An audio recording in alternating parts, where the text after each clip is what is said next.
अस्सलाम स्टूडेंट। सो मैं आपको बताता हूँ कि किस तरह से आपने जो है वो एक एप्लीकेशन को कंपाइल करना है। तो सबसे पहले गूगल स्टिच के ऊपर जब आपका डिज़ाइन रेडी हो जाएगा तो आपने इसको सिलेक्ट ऑल करना है और देन आपने डाउनलोड कर लेना है। डाउनलोड करके मैंने अपने पास एक फ़ोल्डर बनाया हुआ है, मैं उसके अंदर इसको पेस्ट करता हूँ।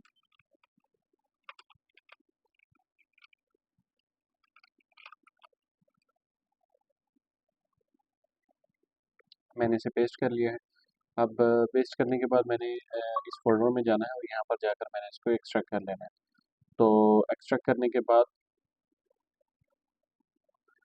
इसके बाद आप बेशक ये ज़िप फ़ाइल को रिमूव कर दें और रिमूव करने के बाद आपने क्या करना है, इस फ़ोल्डर के अंदर जाना है और इसमें से ये कोड की जो फ़ाइल है इसको आपने यहाँ से मेन प्रोजेक्ट की डायरेक्टरी पर ले आना है। अब मेन डायरेक्टरी पे लाने के बाद आपने जो भी इसका नाम था, जैसे इसका नाम डिस्कवरी था तो मैंने इस फ़ाइल का नाम जो है वो डिस्कवरी रीनेम करके कर देना है। और उसके बाद मेरे पास दूसरी फ़ाइल ये है, तो इसको जो है वो मैं मेन डायरेक्टरी पे लाता हूँ और इसको भी मैं रीनेम करके वर्टिकल रख देता हूँ। अब ये दो फाइल मेरे पास यहाँ पर आ चुकी हैं। अब इन फाइल को मैंने क्लाउड के थ्रू ओपन करना है, तो यहाँ से मैं सबसे पहले इसका पाथ कॉपी कर लेता हूँ और उसके बाद फिर मैं क्लाउड ओपन करता हूँ। सो यहाँ पर मैंने क्लाउड कोड ओपन कर लिया है और यहाँ पर मैंने न्यू में आने के बाद सबसे पहले क्लाउड को यहाँ पे प्रोजेक्ट सेलेक्ट करना है और ऐड फोल्डर पे आ जाना है। ऐड फोल्डर पर आने के बाद मैंने जो पाथ कॉपी किया था मैंने उसको यहाँ पे सिलेक्ट कर लेना है और इसको मैंने अलाउ कर लेना है और उसके बाद मैंने इसको मैन्युअली अप्रूव से ऑटोमेटिक अप्रूव पर भी लेके जा सकता हूँ। फिलहाल मैं ऑटोमेटिक पे अप्रूव पे इसको ले लेता हूँ और यहाँ पर मैं इसको प्रॉम्प्ट देता हूँ कि जी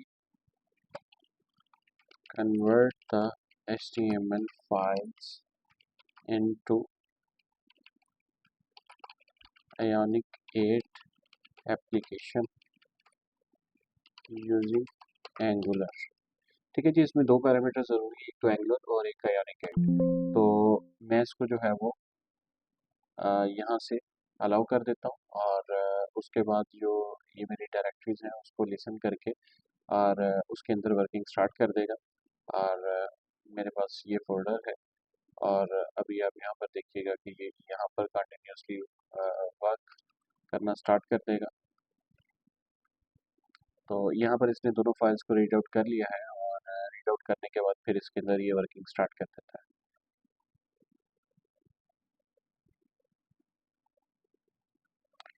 अच्छा, यहाँ पर एक दो चीज़ें जो कि ज़रूरी हैं वो भी मैं आपको साथ में बता दूँ कि थोड़ी बहुत आपको यहाँ पे लर्निंग भी कर लेनी चाहिए।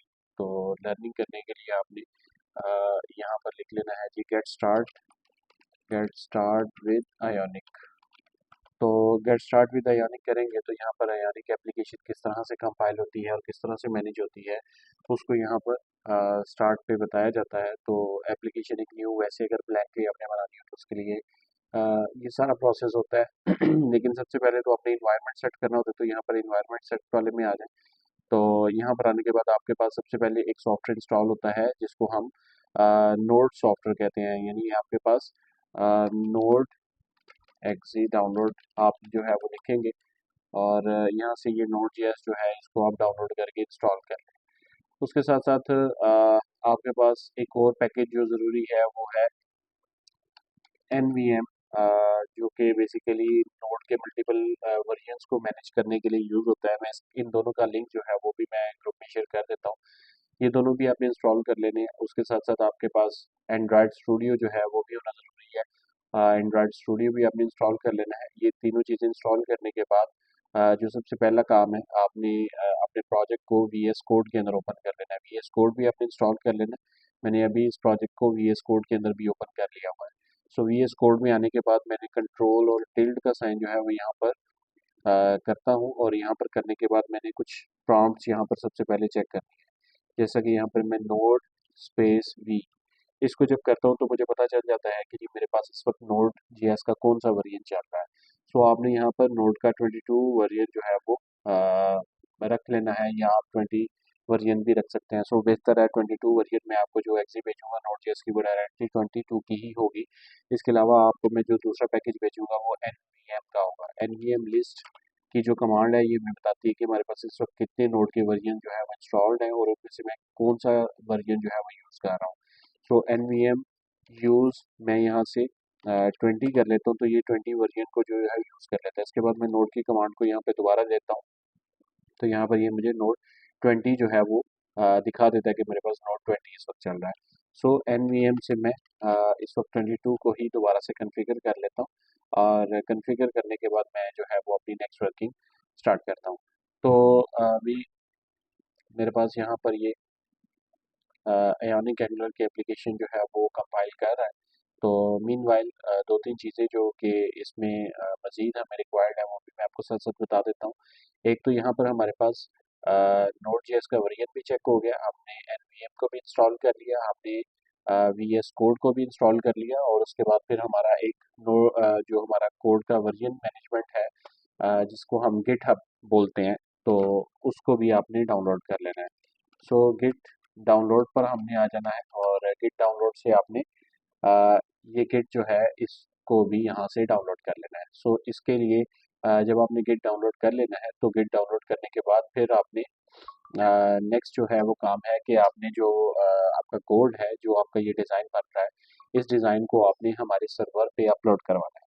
सो अपलोड करवाने के लिए सबसे पहले आपने अपने सारे सब ने अपने अपने सिस्टम का जो है मुझे आरएसए की भेजनी है। आरएसए की को जनरेट करने की जो कमांड है मैं आपके साथ वो शेयर करता हूँ, तो आप उसको भी देखते जाएं और वो भी आप मुझे साथ में शेयर कर दीजिएगा।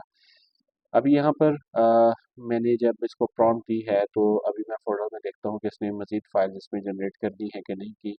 तो अभी तक इसमें फाइल जनरेट नहीं हुई। जैसे ही ये इसको कंप्लीट करता है तो मेरे पास यहाँ पे फाइल्स और फोल्डर्स जो है वो डिफरेंट टाइप के जनरेट होना स्टार्ट हो जाएंगे। तो मीनवाइल मैं आपको जो है वो कमांड बता देता हूँ ताकि आप उसको भी एग्जीक्यूट करके तो वो मेरे साथ शेयर कर दें। अच्छा, तो आपने वीएस कोड के अंदर ही जो है वो आना है और ये मैंने आपको जो है वो ग्रुप में शेयर कर देता हूँ। आपने यहाँ पर अपनी ईमेल एड्रेस जो है वो रिप्लेस कर लेनी है और रिप्लेस करने के बाद आपने एंटर का बटन प्रेस करना है, तो ये जनरेटिंग पेयर करेगा और मेरे पास जो है वो ऑलरेडी क्योंकि की मौजूद है तो वो मुझे यहाँ पर उसके बारे में बताएगा। तो जस्ट आपने यहाँ पर एंटर एंटर प्रेस करना है, आपसे पासवर्ड भी पूछेगा, जस्ट आपने ब्लैंक एंटर जस्ट प्रेस कर देना है। जब सारा कुछ आपने प्रेस कर देना है तो प्रेस करने के बाद आपने यहाँ पर मेक श्योर करना है कि आपके पास ये बैश कमांड चल रही हो, क्योंकि यहाँ पर अगर पावर शेल चल रही होगी तो ये कुछ कमांड जो है ना यहाँ पर नहीं चलेंगे। तो आपने जो है वो यहाँ पर जिस वक्त यहाँ पर क्लिक करेंगे और आपने गिटहब इंस्टॉल किया होगा, यहाँ पर गिट बैश जो है वो आ रहा होगा। सो गिट बैश को एज अ टर्मिनल आपने ओपन करना है और यहाँ पर कैट आकर टिल्ड साइन लगाना है। उसके बाद आपने फॉरवर्ड स्लैश और डॉट एस एस एच और उसके बाद ID अंडरस्कोर RSA और डॉट PUB एंटर करेंगे तो ये आपकी RSA की आ जाएगी। इसको आपने सबको ओवरऑल सेलेक्ट करना है और सेलेक्ट करने के बाद आपने राइट क्लिक प्रेस करना है तो ये कॉपी हो जाएगा।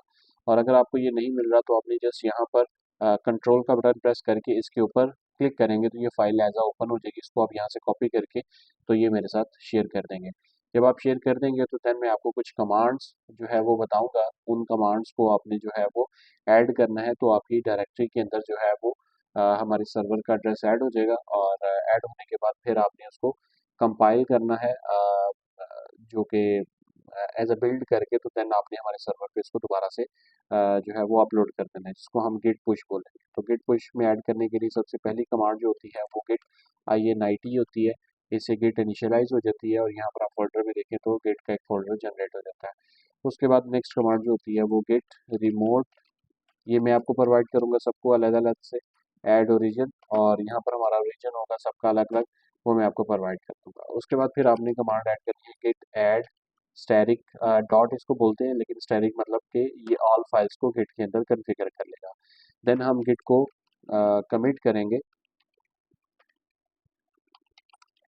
ये भी कमांड में आपके साथ शेयर कर दूंगा और इसमें अपने अपनी जो डेट है आज की वो यहाँ पर आप ऐड कर सकते हैं ताकि अगर हमें बाद में इस कमिट को रिस्टोर करना हो तो यहाँ पर हम इसको रिस्टोर कर सकते हैं। और लास्ट कमांड हमारी गेट पुश ओरिजिन मास्टर, ये कमांड होगी जिससे ये हमारे पास ओरिजिन में ट्रांसफ़र हो जाएगा और यहाँ पर आपके पास लिखा आ जाएगा मास्टर टू मास्टर, एरो लगा होगा जिसका मतलब है कि ये सक्सेसफुली मास्टर पे ट्रांसफ़र हो गई है। अभी क्योंकि मैंने कॉन्फ़िगर नहीं किया दैट्स वाई मेरे पास एरर आ रहा है, लेकिन आपके पास यहाँ पे ये सक्सेसफुली जो है वो ऐड कर देगा। अब हम वेट करते हैं जब हमें जो है ये रिस्पॉन्ड करता है कम्प्लीटली बिल्ड करने के बाद, तो देन मैं आपको इसका दोबारा से आर्किटेक्चर दिखाता हूँ। अच्छा जी, ये हमारे पास इसने कंपाइल कर दी है सारी फाइल्स, और ये फाइल जो थी ये सर्वर में ये बेसिकली कंपाइल कर रहा था। तो अगर प्रॉम्प्ट के अंदर अगर आप इसको ये लिख देते कि इसको मेरी सेम डायरेक्टरी के अंदर ही कंपाइल करो, तो वो साथ साथ ही यहाँ पर ही कंपाइल करता जाता। लेकिन अभी यहाँ पर उसने इसको सारे के सारे सर्वर पे कंपाइल करके, तो यहाँ पर आप देखेंगे तो उसने अपने टास्क जो है वो कंप्लीट किए हैं और यहाँ पर ये सारी फाइल जो है वो मेरे सिस्टम के अंदर उसने ऐड कर दी है। अब अगला काम जो है मेरे पास ये एप्लीकेशन है जो कि यहाँ पर ये आ चुकी है, और इसके अंदर जो है वो फर्दर जो वर्किंग करनी होगी वो मैं इसके अंदर जो है वो करता जाऊँगा। तो अब अगर मैंने इस फ़ोल्डर को जो कि मेरा प्रोजेक्ट जो कि जनरेट हो चुका है, इसको अगर मैंने ओपन करना होगा, तो मैंने अगर सेम डायरेक्टरी में है तो मैं इधर से जो न्यू डायरेक्टरी है यहाँ पर मैं सीडी करके मूव कर सकता हूँ, सीडी। उसके बाद मैं फर्स्ट 2 वर्ड लिख के आगे टैब का बटन प्रेस करता हूँ तो ये ऑटो फिल हो जाता है। तो यहाँ पर आकर मैं एलएस करता हूँ तो यहाँ पर मुझे ये फ़ोल्डर्स नज़र आ जाते हैं। तो यहाँ पर आने के बाद पहली कमांड जो मुझे ऐड करनी है वो npm इंस्टॉल यानी npm स्पेस आई ऐड करनी है। और इसके बाद जो है ये मेरे पास नोड के डिफरेंट पैकेजेस जो होते हैं ये यहाँ पर इंस्टॉल कर देगा। तो इंस्टॉल होने के बाद जब ये मेरे सारे पैकेजेस यहाँ पर इंस्टॉल हो जाते हैं, तो उसके बाद फिर हमने इसको अयानिक के अंदर जो है वो फर्दर बिल्ड करना है। तो पहले ये हमारे पैकेजेस जो है वो सारे कंपाइल हो जाए, ये कंपाइल हो, नेक्स्ट मेरी कमांड जो है वो अयानिक के अंदर इसको बिल्ड करना है। तो यहाँ पर मैं कमांड लिखूंगा अयानिक कैपेसिटर CAP बिल्ड एंड्रॉयड। अब यहाँ पर मैं इसको एंड्रॉयड के अंदर जो है वो बिल्ड कर रहा हूँ। तो जैसे ही मैं ये कमांड देता हूँ तो ये इसके अंदर जो है वो कमांड एग्जीक्यूट करता है, और करने के बाद ये जो मेरा प्रोजेक्ट है इसको आयोनिक के अंदर वो बिल्ड करना स्टार्ट कर देता है। तो यहाँ से जैसे ही ये कंप्लीट होता है तो नेक्स्ट उसके बाद ये इसको कंपाइल करने के बाद एंड्रॉयड के अंदर जो है वो ओपन कर देगा। तो यहाँ पर ये जो है वो कुछ पैकेजेस वगैरह जो है वो इंस्टॉल कर रहा है। तो जैसे ही ये कंप्लीट होते हैं, और यहाँ पर मेरे पास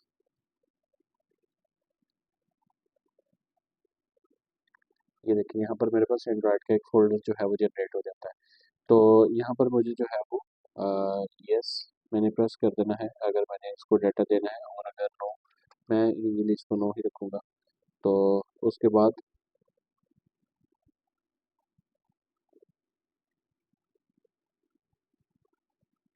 मैं इसको रिकम्पाइल करता हूँ, इट डज़ नॉट एग्जिस्ट। तो इसको दोबारा से कंपाइल कर लेते हैं।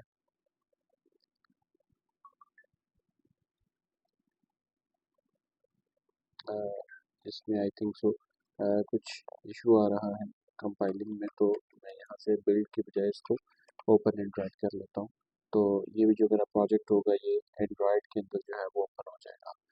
तो एंड्रॉयड स्टूडियो में ये प्रोजेक्ट जो है वो मेरा जब ओपन हो जाता है, तो यहाँ पर मेरे पास ये प्रोजेक्ट जो है वो जावा VM 21 मेरे पास आ रहा है। और उसके बाद ये फिर मेरे पास यहाँ पर कंपाइल होगा, और कंपाइल होने के बाद इसमें कुछ इशू आ रहा है। अब ये जो इस तरह के इश्यूज हैं इसको मुझे खुद मैन्युअली देखने की ज़रूरत नहीं है, या इसको मुझे मैन्युअली रिजॉल्व करने की ज़रूरत नहीं है। मैंने क्या करना है कि मैंने क्लाउड के अंदर ही इस चीज़ को फर्दर प्रॉम्प्ट्स दे के इसको रिजॉल्व करवा लेना है। तो और मैंने जहाँ पर बाकी डायरेक्टरीज रखी हुई थी, अब मैंने इसको नेक्स्ट एंड्रॉयड की डायरेक्टरी दे देनी है, और एंड्रॉयड की डायरेक्टरी में मैंने इसे कह देना है कि just compile it and remove all the errors. So ये जो है उसके बाद इसके एरर्स वगैरह सारे रिमूव कर देगा, और जब ये एरर्स वगैरह रिमूव हो जाते हैं तो आपने यहाँ से बिल्ड में आके जनरेट APK करना है, और ये जो APK बनाएगा वो APK आपने मेरे साथ शेयर कर देनी है, और उस APK से फिर मैं आपकी एप्लीकेशन को जो है वो फर्दर टेस्ट वगैरह कर लूँगा।